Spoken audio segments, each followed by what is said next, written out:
Oke, langsung aja kita ke materi. Modelnya nanti kita akan ke kosakata. Tyler,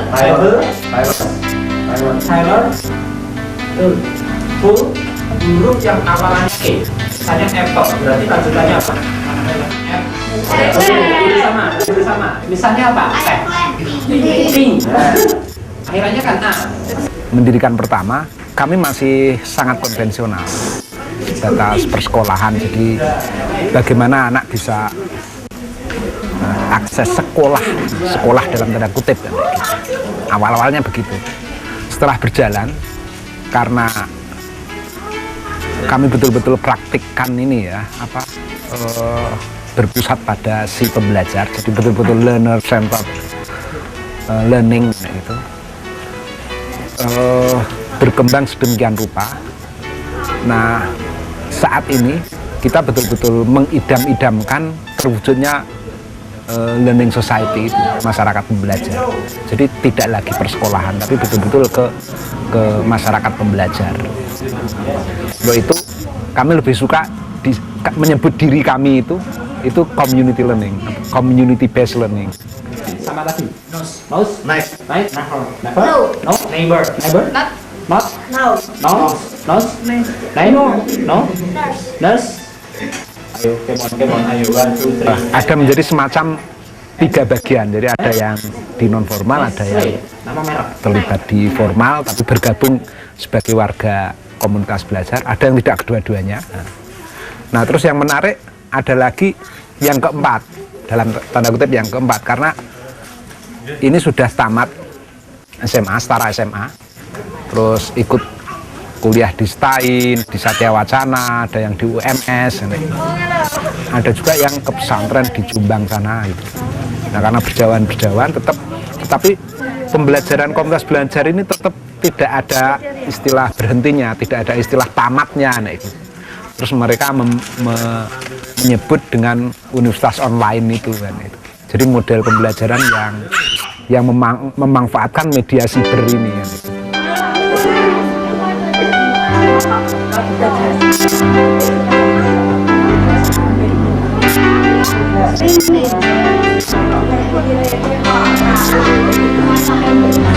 Sebenarnya kalau kami tidak terlalu berurusan dengan orang tua, jadi tidak ada secara khusus upaya mobilisasi atau menarik atau menyadarkan dan kayak gitu. Kenapa? Karena kami kan membangun komunitas belajar, kami membangun kelompok belajar gitu. Ya akan bagus kalau ada banyak yang bergabung dalam kelompok belajar, tetapi tidak bergantung dengan orang lain yang harus bergabung. Prinsipnya kan gitu. Jadi kami bersama teman-teman misalnya taruh 3 orang, 4 orang, 5 orang, 10 orang belajar dan kayak gitu. Ya sudah, ini belajar kan gitu. Ada teman yang bergabung, lebih bagus. Gitu saja sebenarnya. Tapi tidak bergantung. Tidak ada yang bergabung, ya nggak apa-apa, wong tapi belajar kan kayak gitu. Itu dulu kan kayak gitu.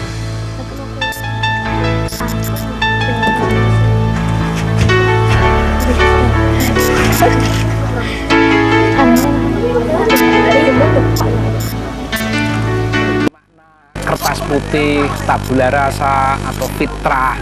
Kalau di hadis Nabi itu ada kullu mauludin yuladu alal fitrah, setiap yang dilahirkan itu fitrah. Itu bukan dalam arti putih kosong terus bisa ditulisi ya, tetapi di sana ada potensi gitu. Di sana ada potensi gitu. Kalau menurut Romo Mangunwijaya, di dalam diri anak itu ada maha guru ya, gitu. Sudah ada maha guru ya, gitu. Nah, terus bagaimana anak itu berkembang? Tugas kita selalu mendukung. Karena ketika anak berkeinginan, berkemauan, itu pasti positif. Nggak ada anak yang ingin bodoh, itu nggak ada. Pasti ingin lebih pintar, keingintahuan dan gitu. Itu pasti dasarnya seperti itu. Nah, dari situ kita selalu mendukung.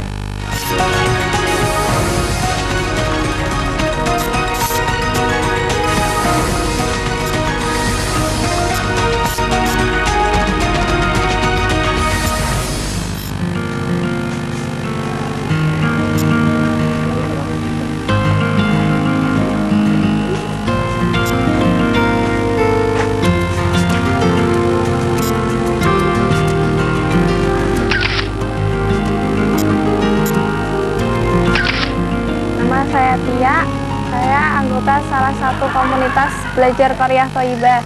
Di sini saya menemukan dunia fotografer. Banyak pengalaman yang bisa aku temuin lewat foto-foto ya. Jadi pengalaman ngambil karakter orang, terus kehidupan orang selain aku lah, pengalaman-pengalaman gitu. Kalau menurutku, aku juga nulis, cuman nggak ketertarikan. Semua orang tuh harus bisa nulis, itu aja. Jadi aku coba nulis terus masuk ke orang, ya bisa mandiri lah. Terus ya bantu bapak ibu lah, setidaknya ngurangin beban gitu. Dari situ aku juga bisa lihat dunia yang lain, maksudnya dunia yang aku nggak pernah lihat sebelumnya. Kan waktunya lebih banyak di sini daripada sekolah-sekolah formal.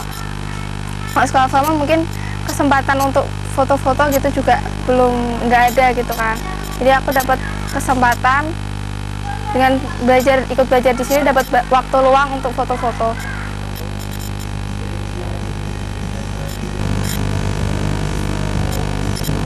Kalau mau jujur, pendidikan kita sudah terjebak dalam raksasa dunia yang disebut sebagai kapitalisme itu mungkin. Jadi mau keluar dari sana bingung, tapi mau ikut di dalamnya nggak kuat. Ya terus belum jelas arahnya mau kemana. Mau menjadi yang menjadi yang kapitalisme betul juga kayaknya nggak mampu. Tapi kalau mau keluar juga nggak berani gitu. Kami di sini sebetulnya dalam rangka itu. Ketika memang kami sudah bersepakat bahwa kapitalisme itu jahat, ya keluar sekalian dari itu. Yang pertama bahwa kebanyakan pembiayaan yang dirasa tidak perlu itu adalah karena bentuknya institusi, maka akan ada akan ada semacam konsekuensi untuk menghidupi institusi ini. Nah, kami di sini tidak sampai membentuk institusi itu, bahkan berada di bawah naungan yayasan apa juga tidak. Jadi kami semacam lepas begitu, sekelompok orang yang ingin menjalankan sesuatu. Nah, maka konsekuensi biaya yang muncul itu pun akan sangat dipahami oleh setiap orang yang berada di dalamnya, untuk membicarakan bareng-bareng, untuk bisa menanggungnya bareng-bareng. Ya enak jadinya. Konsep kami akan melakukan segala sesuatunya menurut kemampuan kami. Artinya kami yakin bahwa dengan kemampuan kami, dengan kekuatan yang kami himpun bersama ini, kami pasti akan berjalan. Nah, pun jika ada yang ingin membantu, itu akan bisa mempercepat semua proses yang ada di sini. Namun jika tidak, ya kami tetap akan berjalan.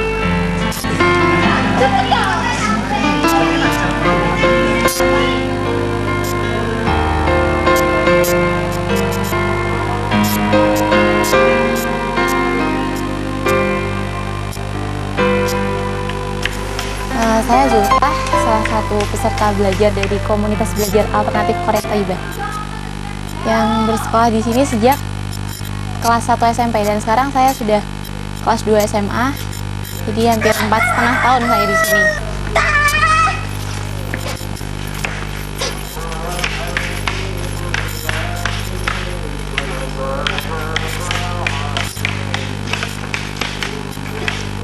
Saya bersekolah di sini karena usulan dari orang tua, dan saat pertama kali saya bersekolah di sini masih dengan sistem formal yang harus jam 6 pagi kita belajar English morning, setelah itu masih pelajaran-pelajaran biasa, dan siangnya kita sholat zuhur dan baru selesai kegiatan belajar jam 2. Sampai sekarang ini, dari tahun pertama saya sekolah di sini masih formal, tahun kedua mulai agak bebas, dan saat kelas 3 kita mulai dilepas karena sesuai keinginan kita kok tiba-tiba nggak tahu kenapa tiba-tiba pengen ikut wushu lagi. Terus ternyata yang dulu pendamping yang wushu itu, maksudnya kebetulan teman kuliahnya salah satu pendamping sini, Pak Taha, terus kontak-kontakan, ternyata kita bisa ikut sasananya mereka. Kita belajar dari akhir November di salah satu sasana Salatiga juga.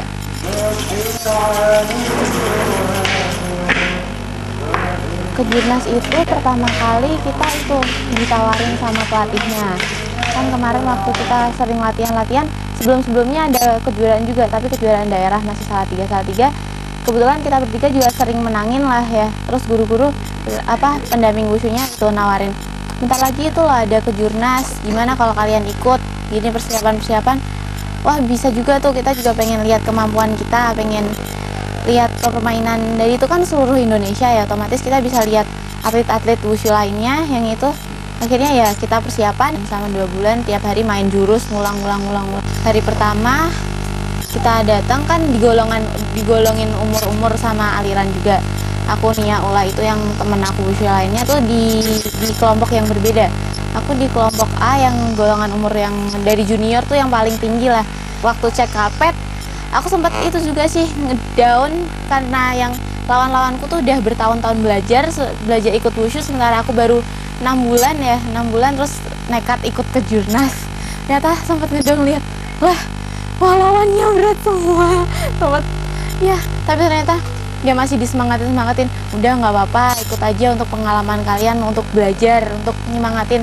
Tapi dari situ kan aku lihat lawanku yang lebih dari itu, sempat terpacu semangatnya, ayo kamu bisa, pengen nunjukin yang terbaik lah. Nggak ngejar menang, cuman aku berusaha untuk nampilin yang terbaik dari aku, hasil latihan dari kemarin.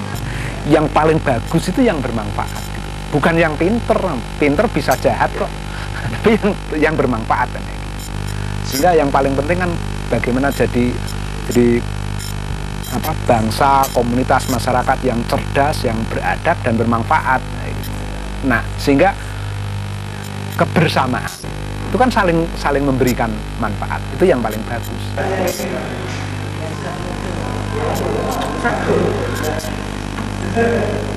Hal terpenting yang mereka dapatkan di sini itu adalah kemerdekaan, juga kesempatan untuk meraih apa yang sebetulnya mereka inginkan.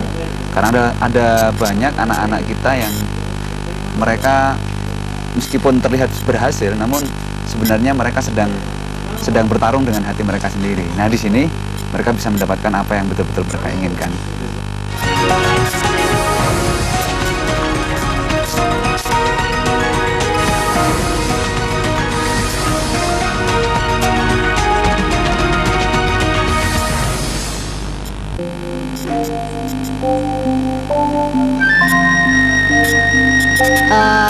Nama saya Maya. Saya lahir di Salatiga, asli sini, asli Tingkir. Terus kenapa saya bisa bergabung sama sekolah alternatif? Ya karena emang dari kecil udah nggak suka sekolah. Dari kelas 2 itu udah mulai menemukan ada yang nggak beres dengan sekolahan gitu, udah mulai bosen. Karena emang dari kelas 2 SD itu udah mulai suka nulis gitu kan. Udah mulai banyak berangan-angan pengen jadi ini, pengen jadi itu. Tapi selalu guru selalu nggak mendukung gitu loh. Kamu tuh belajarnya ini aja. Kamu misalkan aku tanya bahasa Indonesia tentang ini aja Bu, saya pengen tahu riwayat Chairul Anwar. Itu nanti baru kamu kelas 6 SD atau SMP, itu tuh pelajaran SMP. Kamu kelas 2 SD belum boleh tahu itu. Nah, itu menurut saya mengganggu gitu loh. Kalian berdua sama sekali tak dihiraukan di atas sana. Meskipun kalian tidak lelah untuk terus menyemangati kami. Ya dari kecil berangan-angan kapan ya ada sekolah yang bebas. Terus maksudnya bebas itu yang benar-benar mengerti anak gitu loh. Yang benar-benar guru itu ya menjadi seperti orang tua kami sendiri. Nah sekarang ya udah akhirnya nemu sekolah alternatif, ketemu sama Pak Bahrudin, sepemikiran, ya udah gabung sama teman-teman, dan di sini luar biasa didukung, di sini sangat merdeka, di sini mulai dari sistem, dari biaya semuanya anak yang ngatur, dari kurikulum juga semuanya anak. Jadi kembali ke anak, karena kan kita yang belajar, kita yang butuh, bukan orang lain yang butuh, ya kita yang menjalankan, kita yang tanggung jawab gitu loh. Nah kita di sini dikenalkan tanggung jawab ya karena dipercaya, anak dipercaya sepenuhnya dipercaya bahwa setiap anak tuh punya potensi, setiap anak punya keinginan yang berbeda, dan setiap anak pasti punya kemampuan. Awalnya sih dulu seneng lagu kan, seneng banget lagu, sukanya nonton film kartun kan ada soundtracknya tuh bagus-bagus, lucu-lucu. Akhirnya bikin lagu, terus otomatis kalau bikin lagu kan bikin lirik. Nah udah mulai seneng lirik, terus banyak musisi-musisi idola sih kayak Nirvana, terus kayak kalau di Indonesia waktu itu Sheila on 7 masih zamannya gitu. Aku suka nulis profil tentang mereka gitu.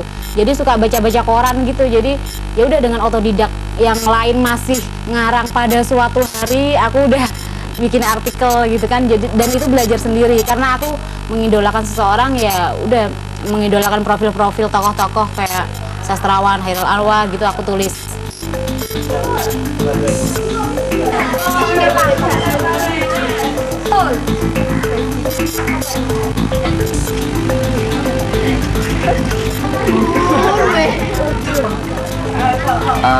Lebih tepatnya ikut arus yang sangat besar, jadi mau melawan nggak berani, tapi ngikut juga nggak kuat. Semacam ya, tapi memang arusnya harus diakui memang sangat besar. Dan kalau sepertinya kalau mengandalkan pemerintah untuk bisa membawa kembali pendidikan Indonesia kepada hitohnya, kayaknya memang tidak mungkin, harus bangkit sendiri dari titik-titik terkecil di seluruh Indonesia. Nomornya biasa aja. Misalnya pada C. Oke.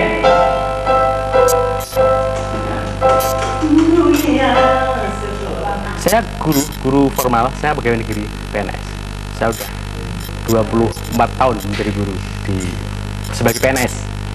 Cuman ya tadi, kenikmatan belajar, kenikmatan sebagai guru saya temukan di sini.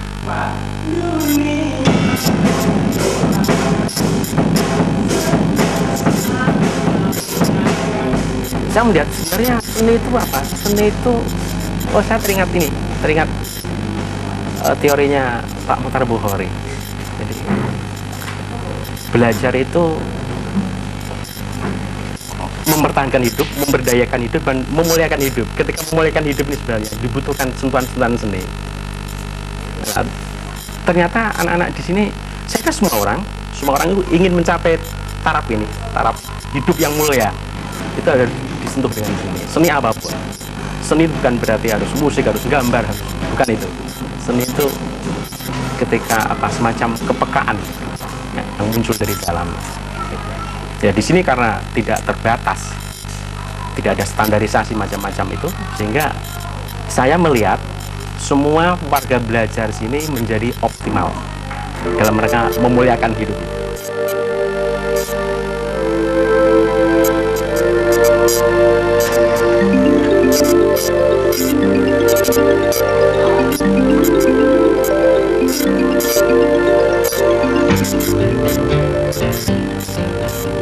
Disinilah yang mungkin kemudian saya menjadi sangat cocok, karena saya pun sebagai orang tua bisa ikut belajar, bisa ikut menambah pengetahuan, baik melalui internet yang memang mereka kelola sendiri, atau mungkin hal-hal lain yang saya butuh informasi sebagai orang tua. Ternyata saya masih butuh belajar dengan teman-teman warga belajar sini. Itu saya kira yang menjadi perbedaan dari sistem persekolahan, di mana sudah sangat ada batas antara wali murid dengan sekolah. Di sini memang sangat membaur, bahkan mungkin saya sebagai orang tua pun bisa sebagai warga belajar di sini. Bahwa ini yang kita anggap paling ideal ya tentu, karena ini yang pilihan kita saat ini seperti ini. Ya, komunitas belajar bersama seperti ini kalau memang makin banyak itu akan melipat gandakan pemberdayaan buat masyarakat sekitar, karena seperti kita ketahui ya, tidak selamanya anak-anak itu mau diformat dalam suasana belajar yang lebih terstruktur atau pendidikan formal, dan itu tidak menyalahi. Nah, keinginan-keinginan yang berbeda-beda ini di sini kami mengharapkannya akan menjadi semakin kuat dan semakin kuat. Jadi hanya itu. Kita cuma berusaha agar keinginan-keinginan yang sudah ada pada mereka ini tidak mati. Kasian kalian. Kalian berdua sama sekali tak dihiraukan di atas sana. Sekalipun kalian tidak lelah untuk terus menyemangati kami demi merekonstruksi bangsa ini. Sayang sekali. Belajar, terus belajar sepanjang masa. menuju generasi bangsa cerdas dan berbudaya.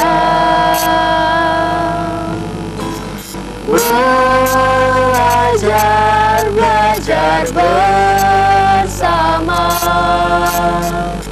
belajar untuk semua, menuju insan Indonesia.